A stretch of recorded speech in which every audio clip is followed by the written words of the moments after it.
Gardeners knew the importance of crop rotation in soil cultivation several thousand years ago. If you plant the same type of vegetables every year in the same place, the yield will decrease each year due to soil depletion. To prevent this from happening, it is necessary to rotate crops in the garden every year.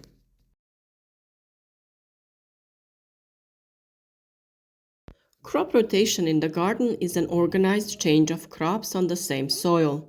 Vegetable crops are usually alternated over a period of 3 to 7 years. Growing the same crop on the same soil for several years in a row, that's called monoculture, leads to a deterioration of the soil structure and fertility of the soil. Some plants consume more nutrients than other plants, so growing the same crop in the same place depletes the reserves of these nutrients.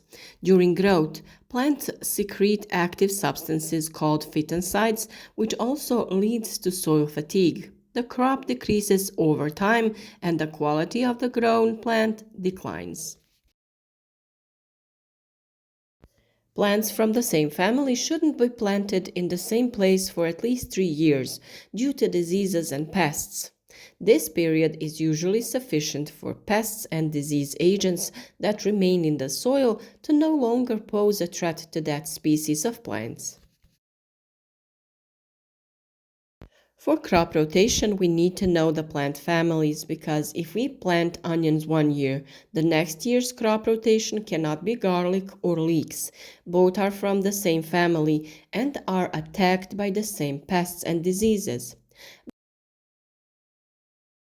But for example, we can plant cabbage or zucchini, which belong to other plant families, next year.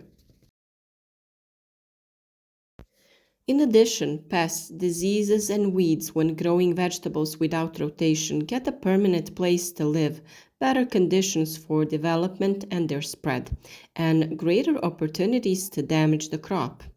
In a bed where crops are combined, garden pests will develop more slowly because they will have a harder time finding the plant they feed on. With garden planning and crop rotation in the garden, we maintain soil fertility and structure.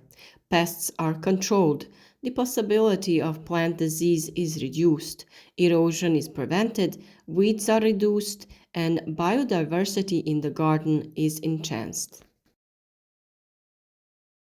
In a small home garden where a large number of vegetable species and flowers are alternated on a smaller area, crop rotation must be planned. When rotating crops, the requirements of individual vegetables should be taken into account with regard to the extraction of nutrients from the soil. Vegetables are considered to be very soil draining. The impact of pests and diseases on a particular crop. The tolerance of vegetable to each other and to themselves. For example, parsley doesn't tolerate itself, so it is sown in a different bed every year, while tomatoes can tolerate themselves and best are grown in the same bed. Deep-rooted crops are grown after shallow-rooted crops. Crops that produce large and small root biomass are rotated. This maintains good soil structure, aeration, and drainage.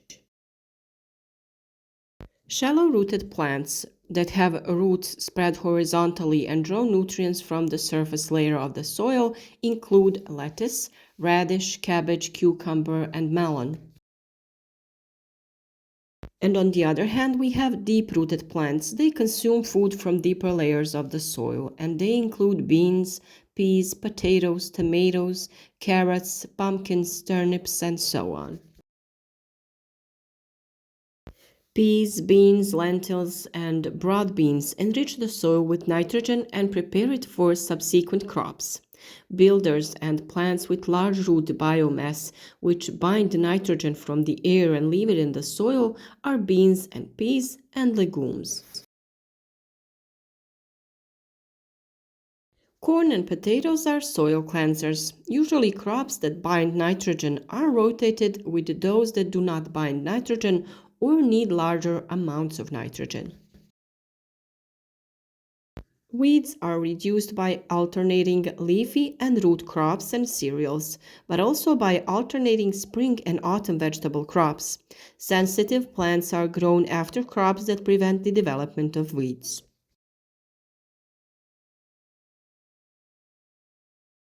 The soil on which you plant or sow plants should be under green cover whenever possible. Sowing and green manure are carried out. This prevents weeds and leaching of humus.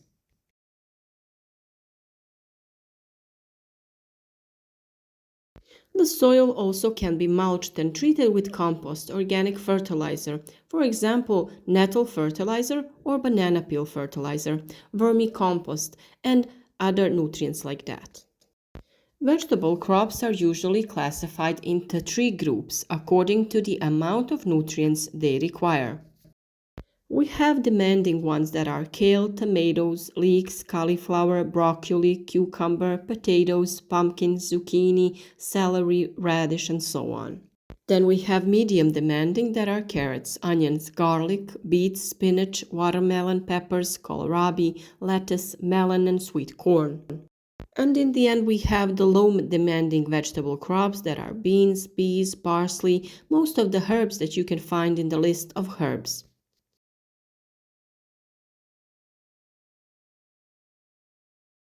Before planting or sowing demanding vegetables, it is recommended to fertilize the beds with manure or compost. Medium demanding vegetables prefer compost, and low demanding ones need very little fertilizer.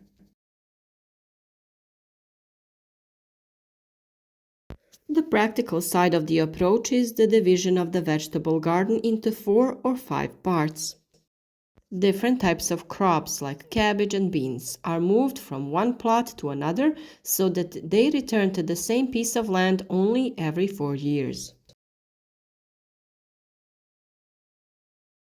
For a 4-year crop rotation, the crops should be divided into 4 groups. The fifth bed is used for perennials, which obviously do not move.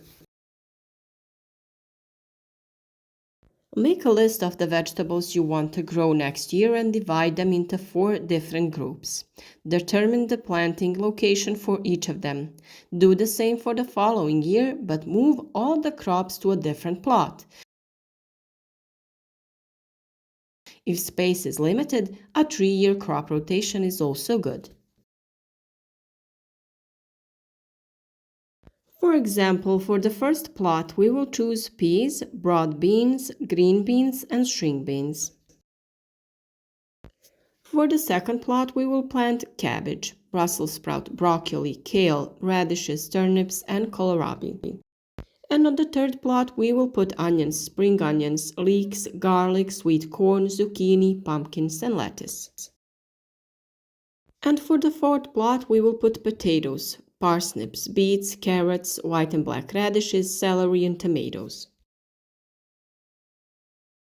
The fifth plot is for perennials like rhubarb, asparagus, perennial herbs, artichokes, and sea kale.